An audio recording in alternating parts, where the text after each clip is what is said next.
The Kethri War Crimes Tribunal had processed 17 different species' military hierarchies without breaking stride. They understood chain of command the way economists understood supply curves. Naturally, inevitably, with the confidence that comes from universal principles. Rank meant authority. Authority meant responsibility. Responsibility meant accountability. Then they opened the human files. "Explain this to me again," demanded High Adjudicator Vexen, his four eyes scanning the holographic displays with growing irritation. Operation Shattered Constellation. Kethri casualties, 43,000. Human losses, negligible. Commanding officer. He paused, mandibles clicking in confusion. Dr. Elena Vasquez, listed as strategic consultant, civilian status. Military prosecutor Zethera's tentacles writhed with barely contained frustration. The same anomaly appears in 16 major engagements. This Vasquez entity directed tactical operations that decimated our fleets, yet holds no military commission whatsoever. Perhaps their record-keeping is primitive, suggested Defense Coordinator Krell Moss, though his tone carried little conviction. Surely no species will allow non-military personnel to command actual warfare. Vexen's laugh resembled static electricity having a nervous breakdown. Primitive? These are the same humans who turned our kinetic bombardment into a gravity slingshot that sent our own projectiles back at us. Their record-keeping might be the only competent thing about them. The tribunal chamber fell silent, except for the hum of processing cores analyzing terabytes of battle data. Each victory, and they were all human victories, which made this entire proceeding somewhat awkward, bore the same inexplicable signature. Military personnel carried out orders, but the orders themselves originated from someone who, according to every database they possessed, had never held a weapon in combat. Look at Battle of the Helix Nebula, Zethera continued, projecting tactical overlays that still made seasoned military strategists wince. We had numerical superiority, technological advantage, and controlled every viable approach vector. Then this consultant suggested humans hide their fleet inside the gravitational shadow of a dying star. Who does that? Someone with a death wish, muttered Krell Moss. Someone who understands physics better than our entire strategic command. Vex then corrected grimly. When that star went supernova, on schedule, mind you, they calculated it down to the microsecond. The radiation pulse disabled our sensors, while the gravitational shockwave accelerated their ships to velocities our point of fence couldn't track. The holographic reconstruction played out with a sort of mathematical precision that made it beautiful and horrifying in equal measure. Kethri vessels, caught completely off guard, had been systematically dismantled by what should have been a suicide run. The authorization codes traced back to the same civilian, Zethera added, her voice carrying the tone of someone who'd been personally insulted by reality. Not their fleet admiral, not their strategic command. A consultant who, according to their own personnel files, specializes in something called complexity theory. What in the seven hells is complexity theory? Krell Moss demanded. Near as we can determine, it's the study of how simple rules create unpredictable outcomes, Vexen replied, consulting his notes. She wrote her doctoral thesis on swarm behavior in Earth insects. The silence that followed could have been weaponized. Insects, Zethera repeated slowly. Specifically, something called fire ants. The paper's titled Emergent Coordination in Distributed Combat Networks. Lessons from Solenopsis invicta. Our xenobiology department says fire ants are approximately 3 millimeters long and possess negligible individual intelligence. She studied bugs, Krell Moss said, his voice flat with disbelief. This person who's been systematically dismantling our military study bugs. And somehow that qualified her to redesign human warfare. It gets more interesting, Vex then continued, clearly enjoying his colleagues' mounting horror. Her academic career includes papers on viral spread patterns, forest fire propagation, and economic collapse cascades. She's never taken a single course in military strategy. Then how? That's what we're here to determine. Vex then gestured to the accumulated evidence floating around them like accusatory ghosts. Every conventional analysis suggests humans are tactically inferior. Their ships are slower, their weapons are sophisticated, their coordination networks primitive by our standards. Yet they won every significant engagement of this war, and according to their own records, the architect of these victories learned warfare by watching insects cooperate. Zithera's tentacles had gone rigid with concentration. The pattern analysis suggests she doesn't think like a military strategist at all. Look at the Proxima offensive. Instead of engaging our battle line, human forces dispersed into seemingly random groups. We assumed it was panic. Then each group struck a different resource node simultaneously, creating a supply chain collapse that forced our retreat without a single direct confrontation. And behavior. Krell Moss realized with growing unease.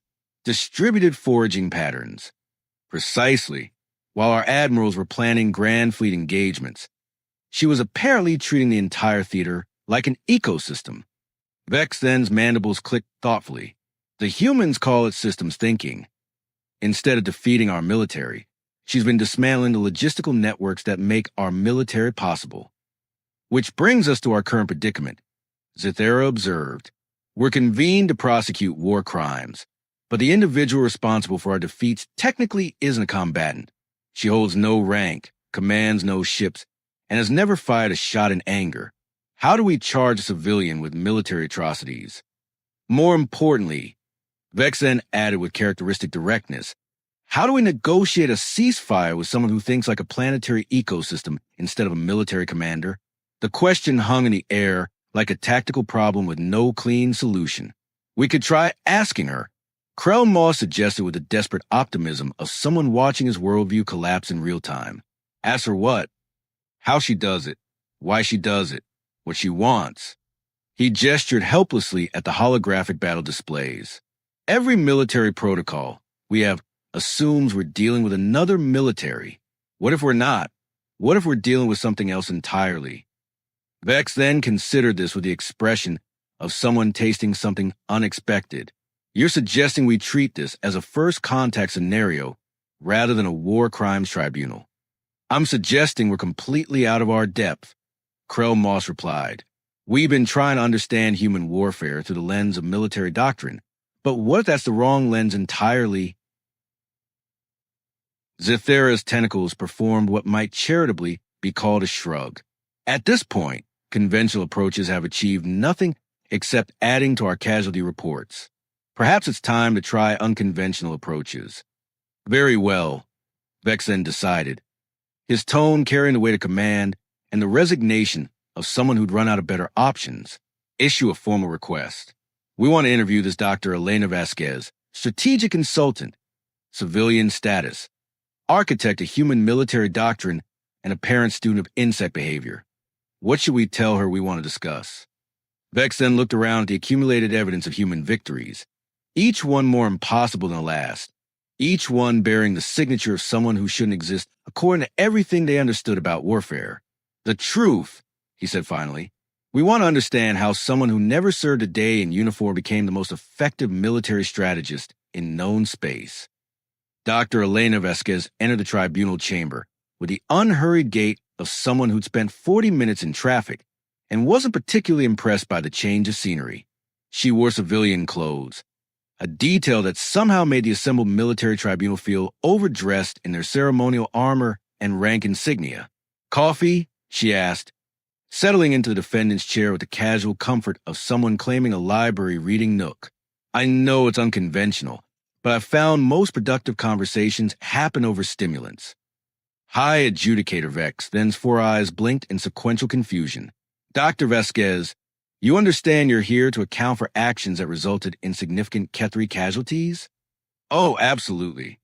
Elena pulled a thermos from her bag and unscrewed the cap with practiced efficiency. Though I should mention up front that I'm technically retired, have been for 3 years now. Current operations are running on autopilot, more or less. Military prosecutor Zithera's tentacles performed what could only be described as a double take, autopilot. Well, established protocols, training programs, institutional memory. Elena took a sip of coffee and made a face. Airport coffee. Never again. She looked up at the tribunal with genuine curiosity. How exactly does one prosecute someone for decisions they're no longer making?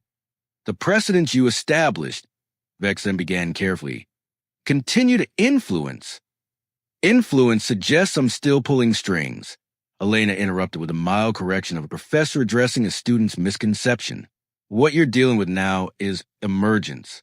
I taught humans to think differently about conflict resolution, but what they do with that thinking, well, that's rather the point of emergent systems. Defense Coordinator Krell Moss leaned forward with the intensity of someone trying to solve a puzzle with missing pieces. You speak of humans as if they're a collective entity rather than individual decision-makers. Aren't they? Elena's eyebrows rose with genuine surprise. I mean, aren't you? Does every Kethri warrior reinvent military doctrine from first principles? Or do they learn established patterns and adapt them to novel situations? We follow proven strategic frameworks developed by... Exactly. Collective knowledge shaped by individual contributions. Elena gestured vaguely at the holographic displays, still showing battle reconstructions. The difference is I happen to contribute a rather comprehensive framework. Zathera's voice carried the careful tone of someone navigating a minefield. This framework, it treats warfare as an ecological system rather than a military engagement. Everything is an ecological system if you zoom out far enough. Elena's response had the casual certainty of someone stating that water is wet. Armies require resources, communication networks, supply lines, morale maintenance systems, disrupt the ecosystem, and the predator-prey relationships shift accordingly. Predator-prey relationships? Krell Moss repeated, standard ecological terminology, though in this context, the definitions tend to be fluid. Elena's smile held the sort of professional satisfaction that made the tribunal collectively uncomfortable. Your fleets were apex predators in a stable environment. Humans introduced an invasive species. Invasive species, Vex then said slowly, as if tasting unfamiliar words. Organisms that exploit ecological niches in ways native species haven't evolved to counter. They don't need to be stronger or faster, just different enough to break existing patterns. Elena took another sip of coffee and grimaced again. Seriously, who designed this beverage? It tastes like punishment. You're describing warfare as if it were a biological process, Zathera observed. All competitive systems follow similar mathematical principles. Whether we're talking about bacterial colonies, economic markets, or fleet engagements, the underlying dynamics remain remarkably consistent. Elena's tone carried the enthusiasm of someone discussing a particularly interesting research problem. The key insight is recognizing which variables actually matter. And those variables are information flow, resource allocation, adaptive capacity, and network resilience. Traditional military thinking focuses on firepower and defensive positioning, which are certainly relevant, but their downstream effects are more fundamental processes. Krell Moss's expression suggested someone watching their worldview undergo structural renovation. You're saying our strategic doctrine addresses symptoms rather than causes.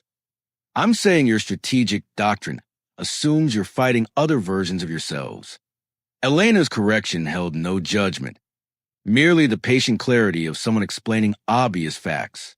Kethri military theory optimizes for engagements between entities that think like Kethri, but humans don't think like Kethri. How do humans think? Vex then asked, and the question carried more weight than a simple inquiry. Elena considered this with a thoughtful pause of someone organizing complex ideas for a lay audience. Chaotically, humans excel at pattern recognition across seemingly unrelated domains. We see connections that shouldn't exist and exploit relationships that more logical species would dismiss as irrelevant. Give us an example. The Titan Station siege. Your defensive perimeter was mathematically perfect. Overlapping field of fire, redundant communication networks, sufficient supply stockpiles for a 6-month standoff.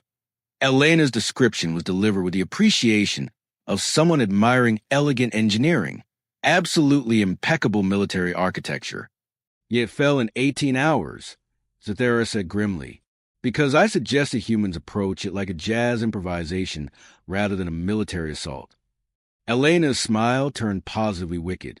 Instead of trying to break your defenses, we improvise around them. Turn the siege into a performance art piece where your own defensive systems became instruments in a composition you couldn't hear. The silence that followed had the quality of mind stretching to accommodate concepts that didn't quite fit. Jazz improvisation. Krell Moss repeated with the flat tone of someone whose reality had just been pickpocketed. Collaborative, spontaneous creation within flexible structural frameworks. Musicians respond to each other's contributions in real time, building something larger than any individual could conceive. Elena's explanation carried the patient enthusiasm of someone truly excited by their subject. Your defensive protocols anticipated conventional military responses, but humans treated the entire engagement as a creative collaboration. Every time you adapted to one improvisation, we'd already moved on to the next movement. And this approach, it could be taught. Vexthen's question carried undertones of both hope and dread. Oh, I certainly hope so. I've spent the last 15 years developing curricula. Elena finished her coffee and made a theatrical shudder. Though I should warn you, the learning curve involves fundamentally reconsidering how intelligence manifests in complex systems. Most military minds find it unsettling. Unsettling how? Elena's grin suggested someone about to deliver a punchline to a joke only she understood. Well, for starters, you'll need to stop thinking of warfare as something that happens between armies and start thinking of it as something that happens between ways of thinking. And once you make that conceptual shift, she paused, letting the implications settle like sediment in still water. Once you make that shift, you realize you've been trying to win a chess game while your opponents were playing jazz. Elena stood up and walked to the holographic displays with the purposeful stride of someone who just decided to take charge of a situation that was clearly being mismanaged. "May I?" she asked, though her hands were already manipulating projection controls with practiced familiarity. This will be much easier to explain with proper visual aids. The tribunal exchanged glances that would have been meaningful if any of them had any idea what was happening. Dr. Vasquez, High Adjudicator Vex, then began with the careful tone of someone trying to maintain procedural dignity. "You're here to answer questions, not conduct presentations." "Oh, I'm absolutely answering your questions," Elena replied cheerfully, pulling up a three-dimensional star map that made the tribunal's previous displays look like children's sketches. The question is whether you're asking the right ones. For instance, you keep wanting to know how I defeated your fleets, when what you should be asking is why I never tried to. The star map shifted, highlighting resource flows between systems in pulsing streams of light that resembled nothing so much as a circulatory system. "Behold, the Ketheri military-industrial complex," Elena announced with the satisfaction of a magician, revealing their favorite trick. 17 primary manufacturing worlds, 43 resource extraction points, and a logistics network that would make economists weep with joy. Absolutely magnificent in its efficiency. Military prosecutor Zithera's tentacles twitched with growing unease. "You studied our infrastructure?" "I studied everything.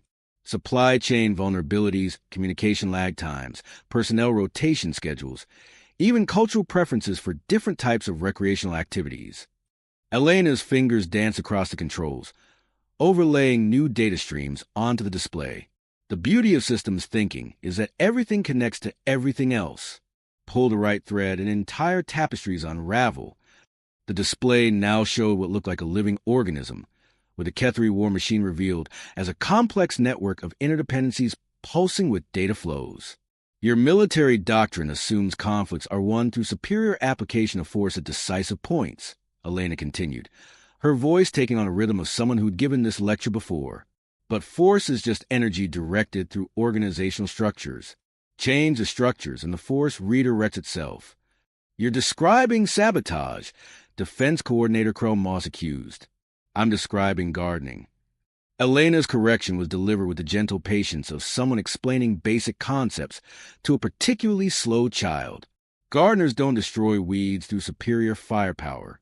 They alter growing conditions until the ecosystem favors different plants. She gestured to the display, where new patterns were emerging in the data flows, subtle redirections that seemed minor individually but created cascading effects throughout the network. The Meridian campaign, for example. Your strategic analysis concluded that humans somehow developed impossible stealth technology to penetrate your sensor networks. but we never developed new technology at all. The display zoomed in on a particular sector, showing Kethri patrol routes with mathematical precision. We simply distributed autonomous signal generators that mimicked the electromagnetic signatures of migrating space whales. Your sensors detected them, classified them as natural phenomena, and filtered them out of tactical displays. Elena's smile held a particular satisfaction of someone who discovered an elegant solution to an apparently impossible problem. Your own defensive systems became blind spots we could navigate. Space whales. Vex then repeated with a hollow tone of someone whose professional competence was being systematically deconstructed. Magnificent creatures. Actually, they follow predictable migration patterns based on stellar magnetic fields, which made them perfect camouflage for coordinated fleet movements. Elena pulled up biological data on the creatures in question, complete with behavioral analysis charts. The key insight was recognizing that your sensor arrays were designed by engineers who thought like engineers, not like biologists. And this distinction matters because engineers build systems to detect what they expect to encounter. Biologists study what actually exists in environments. Elena's explanation had the casual authority of someone stating fundamental natural laws. Your sensors were optimized for artificial objects behaving according to tactical doctrine, not for distinguishing between actual wildlife and carefully orchestrated mimicry. Zithera's voice carried a note of something approaching panic. How many of our defensive measures have been compromised by biological thinking? Oh, most of them. Though compromise suggests active sabotage, when really it's more like evolutionary pressure. Elena returned to the larger strategic display, where the Kethri infrastructure now resembled an organism under stress, with certain pathways highlighted in warning colors.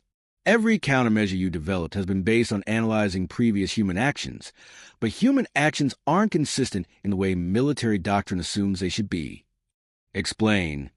Military thinking optimizes for repeatable success, identify effective tactics, codify them into doctrine, train personnel to execute them consistently. It's a beautiful system for conflicts between entities that think alike. Elena's tone held genuine appreciation for the elegance of traditional military philosophy. But humans treat each engagement as a unique creative problem. We don't repeat successful strategies because repetition creates patterns, and patterns create vulnerabilities. The display shifted again, showing a timeline of human Kethri engagements with tactical analysis overlays. Look at the progression. Meridian campaign used biological mimicry. Helix Nebula exploited stellar phenomena. Proxima Offensive treated your supply chains like ecological food webs. Titan Station Siege applied musical improvisation principles. Elena gestured to the timeline with the enthusiasm of someone showing off their favorite art collection. Each approach was developed specifically to exploit assumptions embedded in your responses to the previous approach. You're saying human military doctrine is adaptive evolution in real time? Krell Moss asked, his voice carrying the tone of someone trying to wrap their mind around concepts that kept changing shape. I'm saying human military doctrine is learning. Elena's correction held the simplicity of someone identifying the obvious, not just acquiring new information, but fundamentally restructuring how that information gets processed and applied. And you taught an entire species to think this way? Elena paused, her expression shifting to something approaching genuine modesty. I didn't teach humans to think. I taught them to think about thinking. Metacognition applied to competitive systems analysis. The tribunal sat in silence, absorbing the implications of a species that had weaponized self-awareness. The truly elegant part, Elena continued, warming to her subject with visible enthusiasm, is that the system becomes more effective the more people understand it. Traditional military secrets lose value when revealed, but metacognitive frameworks gain value through distributed application. Meaning every human who understands these principles becomes a strategic resource rather than just tactical personnel. Your military hierarchy concentrates decision-making authority at command levels, but human doctrine distributes strategic thinking throughout the entire organizational structure. Elena gestured to the display one final time, where the visualization had evolved to show something that looked less like a military organization and more like a thinking organism. You've been fighting an individual. she said with the quiet satisfaction of someone delivering a punchline that had been building for years. But I stopped being an individual the moment I started teaching others to see what I see. The silence that followed had weight and texture, like gravity made audible. How many others? Vex then asked finally. Elena's smile was answer enough. The tribunal recess lasted exactly 47 minutes, during which High Adjudicator Vex then discovered that pacing in circles did nothing solve problems that had no precedent in galactic law. When they reconvened, Elena had somehow acquired better coffee and was reading what appeared to be a scientific journal on her personal device. Fascinating article about crystalline formation in zero-gravity environments, she mentioned conversationally as the tribunal members settled back into their ceremonial positions. The mathematical models have applications for fleet coordination in asteroid fields, if anyone's interested. Vex then cleared his throat with the authority of someone determined to regain control of proceedings that had never been under control to begin with. Dr. Vasquez, this tribunal faces an unprecedented legal challenge. Oh, good. I do enjoy novel problems, Elena replied, looking up from her reading with genuine curiosity. We cannot prosecute you for war crimes because you hold no military position. We cannot charge you with terrorism because your actions were sanctioned by legitimate governmental authority. We cannot even classify you as an enemy combatant because you've never personally engaged in combat. Technically, I've never left Earth's solar system, Elena added helpfully.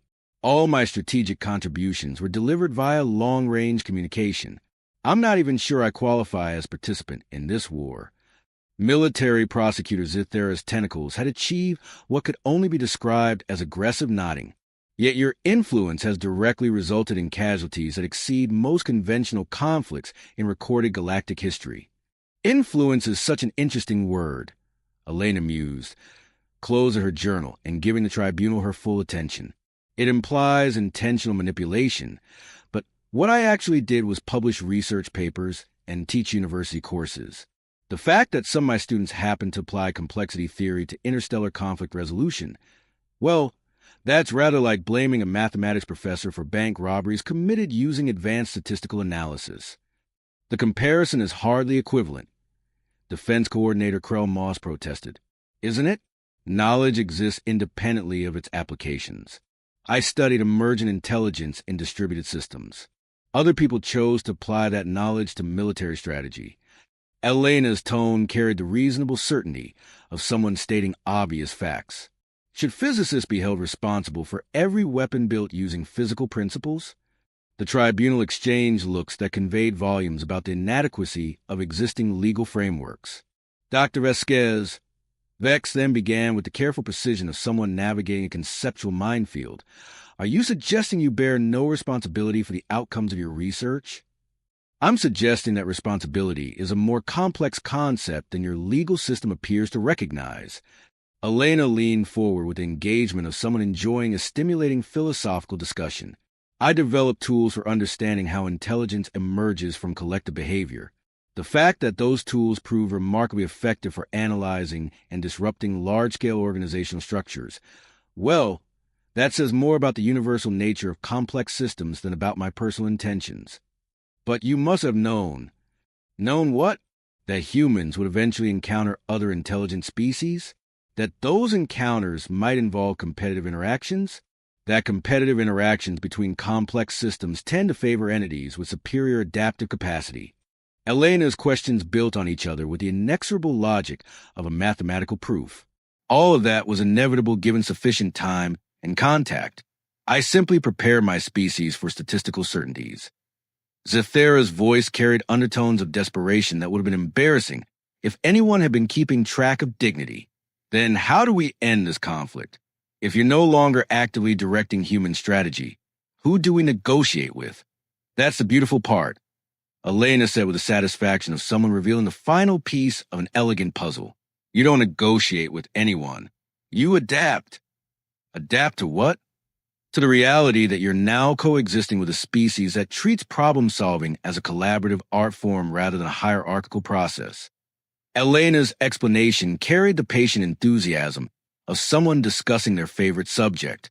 Humans will continue applying metacognitive approaches to whatever challenges they encounter. including the challenge of coexisting with species that think differently than they do. And if we refuse to adapt, Elena's shrug conveyed the casual inevitability of natural selection. Then you'll continue experiencing the outcomes that brought you here today. Evolution doesn't care about preferences. The silence that followed had the quality of mind struggling to process paradigm shifts in real time. So our choice is surrender or extinction? Krell Moss asked with a hollow tone of someone whose worldview had just been replaced by something incomprehensible. Your choice is learning or irrelevance, Elena corrected gently. Though I should mention that humans are remarkably collaborative once they determine that cooperation serves mutual interests. We're quite fond of win-win solutions, actually. Win-win solutions. Vex then repeated as if tasting exotic cuisine. Cooperative frameworks that benefit all participants. Humans have extensive experience with competitive cooperation. We call it economics, diplomacy, scientific collaboration, artistic movements, even recreational activities. Elena's tone suggested someone explaining basic concepts that should have been obvious. The key insight is recognizing that competition and cooperation aren't opposites. They're different aspects of the same complex adaptive process. She stood up and began gathering her belongings with the casual efficiency of someone whose work was finished. Where are you going? Zathera demanded. Home, presumably, unless you're planning to detain someone for the crime of being intellectually curious. Elena paused at the chamber entrance and turned back with genuine warmth. Though I should mention, if you're serious about adaptation, I know several excellent graduate programs in complexity science. Human universities are quite welcoming to interspecies students. The tribunal sat in stunned silence as the most dangerous mind in known space offered them academic recommendations. Dr. Vasquez. Vex then called out with the desperation of someone watching their last chance for understanding walk away. One final question. Certainly. Why? Why share knowledge that could be used to defeat your own species? Elena's smile held a particular warmth, reserved for questions that revealed fundamental misunderstandings. Because the knowledge works both ways. Any species intelligent enough to understand how humans think is intelligent enough to develop effective cooperation strategies. And any species capable of effective cooperation with humans becomes part of the extended human cognitive network. She paused, letting the implication settle. You came here to judge humanity's most dangerous weapon, she continued with gentle amusement. But our most dangerous weapon isn't military technology or strategic doctrine. It's our capacity to turn enemies into collaborators by teaching them to think the way we think. The door closed behind her with the soft finality of a problem solving itself. In the empty chamber, surrounded by holographic displays showing the intricate beauty of systems they'd never understood, the Kethri War Crimes Tribunal reached a unanimous verdict. They were no longer qualified to judge what they could barely comprehend. Outside, Elena Vasquez walked toward her transport, humming something that sounded suspiciously like jazz improvisation. Already composing her next research paper on the emergent properties of interspecies educational exchange. The war, such as it was, had ended the moment someone thought to ask the right questions.